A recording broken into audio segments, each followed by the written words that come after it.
Hello and welcome to the first edition of Learning and Fun with Gretchen. So welcome. The first thing I want to share with you today is a familiar nursery rhyme. And this nursery rhyme says, 3 little kittens lost their mittens and they began to cry. Oh, mother dear, we sadly fear our mittens have been lost. 3 little kittens, they found their mittens and they began to cry. Why were they crying now? I don't know.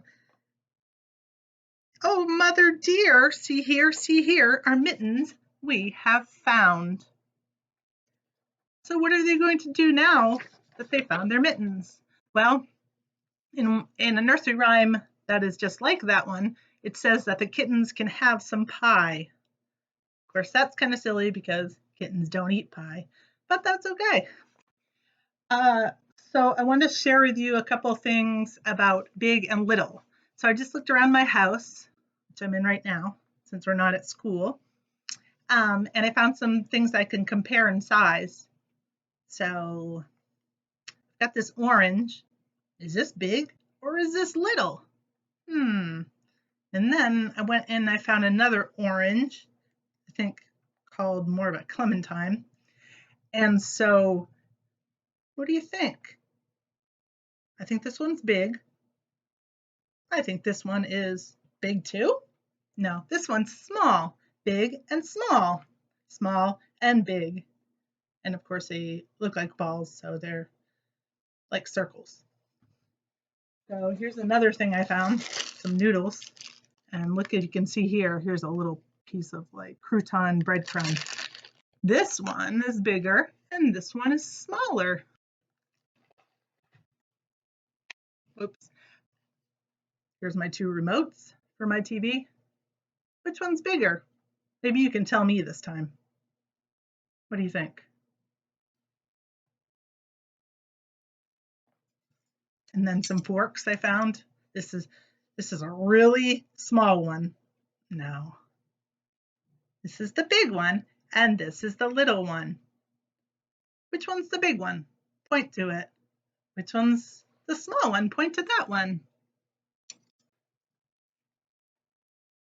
Here's a chalk that I use, a big one and a little one. They're both kind of small, aren't they? So sometimes it's hard to tell, and you have to put them next to each other and see that this one takes up a little more room. It's a little taller. So something you could do at home if you have some yarn or some string. You can take the string and you can cut it into pieces, little ones and small ones. And then what you can do is you can lay them out on the floor. It's kind of hard to show you right now where I'm filming this, and you can just put them right next to each other, and you can either go from littlest string to biggest, or biggest down to littlest. And so that's kind of fun, and that's something you might have at home. And you could even glue them onto the paper when you're done, and maybe your mom or dad will write for you which ones are big and which ones are little. So now I want to show you, I'm going kind of fast, sorry, I should slow down. So I want to show you something on this chalkboard that I have. I want to tell you that letters, this is letter D, letters are made up of lines, like this big line down, and curves, like this big curve here. This makes the letter D. Lines and curves, no big thing, huh? Well, if you get one of these at school, you know what they tell you? They tell you to always start your letters at the top. So you come up here, big line down, and then you jump up to the top again, and you make a D. No big deal.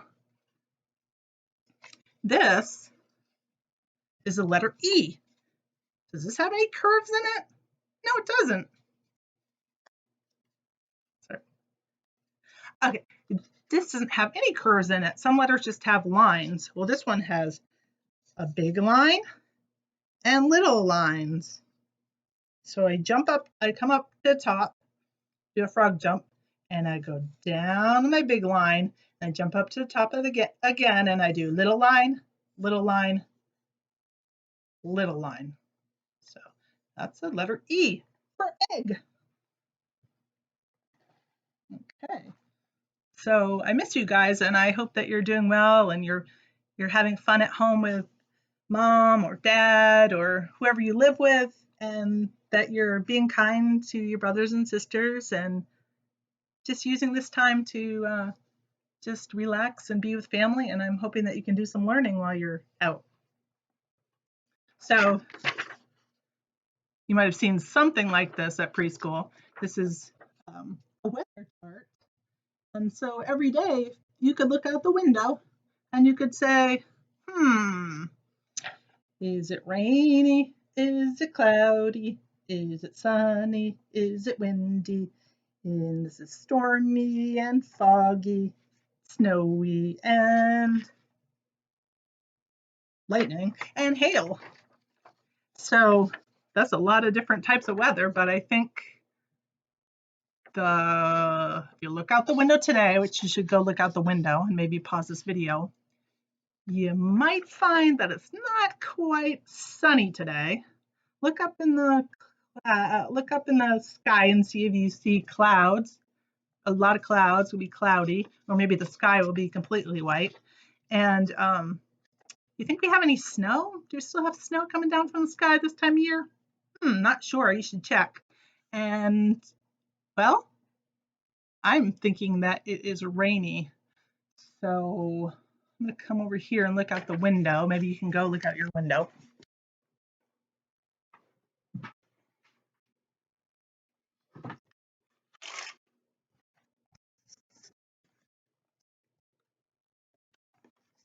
I see some raindrops.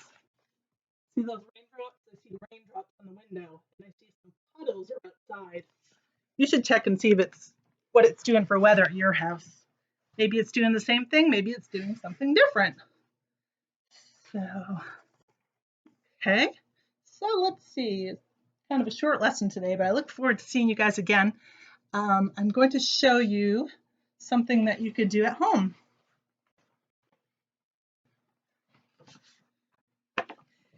Okay, so this is, your parents can maybe help you with this, and you might have seen me at school doing a similar project. Similar means like the same, but not quite.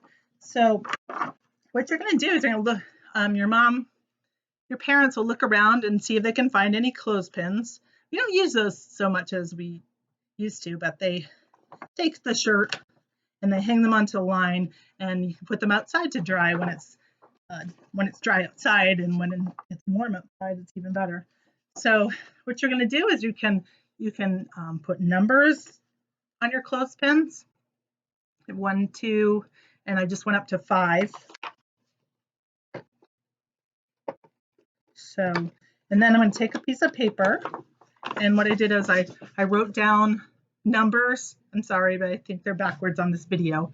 But I wrote down 1, 2, 3, 4, 5, and then take them all off, and then so I have 1. Oh no, I'll do that one. So I found this one. Oh, that looks like it matches the number 5. Pretty cool. Here's 1, 2, 2. Does it go? Where does it go? Let's see. That doesn't have anything on it. Or yes, it does. Okay, so does that go here? Or does it match over here? 2 and 2, those match. Cool, I'm doing pretty good. So 1, I know that one pretty easy, so I put that one up top there. And this is really good for my fingers too. And let's see, maybe that one. No, I think that's a 4 and a 3, so let me move that over. Oh, those match. That's 4 and 4. And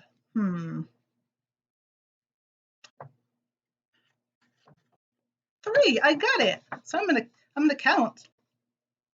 You can count to your parents or your siblings. 1, 2, 3, 4, 5, and they all match. So you can do this with the alphabet. You can use cardboard or a different type of paper, and you can match letters, A, B, C, and all the letters. Or you can do your name, which is really helpful since you'll be always practicing your name until you go to kindergarten. And a lot of you really are good at writing your names already, but it will be really good practice for you and something I think you might have the materials for at home, as well as the finding big and small things. You probably have a lot of stuff you can look at, maybe go on a treasure hunt to find stuff that's big and stuff that's small. So that is the end for today, and I super duper miss you, and I will be back tomorrow, maybe today. And it goes yesterday, today, and tomorrow. So it's today right now, so I might do it today or I might do it tomorrow. I'm going to read a book, Pete the Cat Rocking in His School Shoes. So look forward to seeing you then, and have a great day.